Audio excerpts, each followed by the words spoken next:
Hello বন্ধুরা, আজকে একাদশীতে ডালিয়া ঘি দিয়ে কোনো তেল ব্যবহার করিনি। আজকে সম্পূর্ণ রান্নাটা ঘি দিয়ে করা হয়েছে।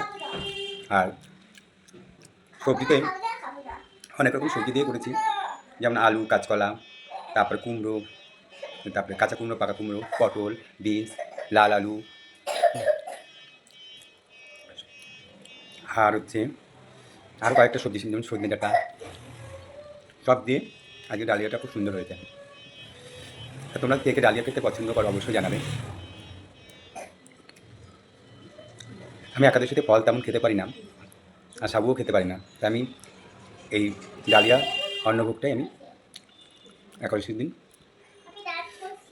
মা খাবে, মায়ের জন্য তুলে রেখেছি। আর ঝাল আপনারা যেরকম খাবেন, আমার পারফেক্ট ঝাল আমার হয়েছে আজকে। আর আমি কীভাবে রান্নাটা করলাম স্টেপ বাই স্টেপ তোমরা দেখো। যদি ভালো লাগে লাইক কমেন্ট শেয়ার অবশ্যই করবে। আর তোমরা কীভাবে ডালি রান্না করো সেটাও কিন্তু কমেন্ট বক্সে জানাবে।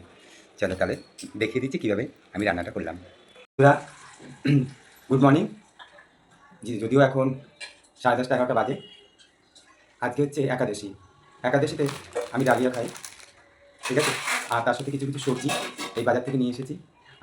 কাঁচকলা, আলু, সজনে ডাঁটা, তারপর হচ্ছে কাঁচা কুমড়ো, পাকা কুমড়ো, পটল, লাল আলু, বিনস, আর এখানে হচ্ছে গাজর আর কাঁচা লঙ্কা, আর কিছু মশলাও ইউজ করবো। ঘি দিয়ে করবো সম্পূর্ণ রান্নাটা, ঠিক আছে।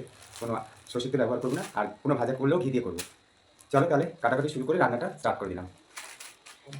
সব সবজিগুলো কেটে নিয়ে একটুখানি সিদ্ধ বসিয়ে দিয়েছি, যা যা ডালিয়াতে দেবো। আর এখানে দেখো ডালিয়াতে আমি একটুখানি দিয়েছি গোলমরিচ গোটা, আর একটু লবঙ্গ, এলাচ, হ্যাঁ, দিয়ে আর একটু ঘি দিয়ে মাখিয়ে নেবো, তারপরে ভেজে নেবো, ঠিক আছে।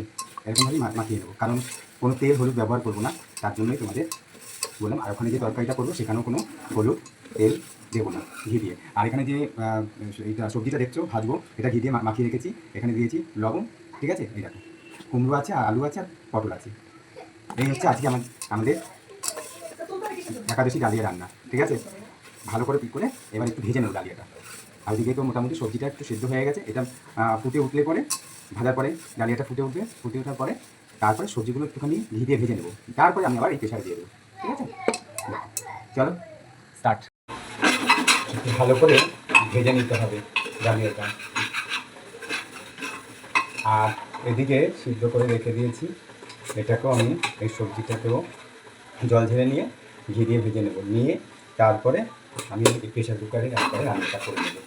আর একটা কথা, আপনারা যেরকম ঝাল খাবেন সেভাবে কিন্তু শুকনো লঙ্কা হোক, কাঁচা লঙ্কা। আর আমি একটুখানি যখন সবজিটা করবো ঘিয়ের মধ্যে, তখন কিন্তু আমি ফোড়নে দেবো কি একটু পাঁচফোড়ন দেবো আর শুকনো লঙ্কা দেবো, দিয়ে তারপরে সবজিটা ভেজে নিয়ে এদিকে মোটামুটি ডালিয়াটাও ভাজা হয়ে গেছে। জল দিলে পরে একসাথে মোটামুটি সিদ্ধ হয়ে যাবে।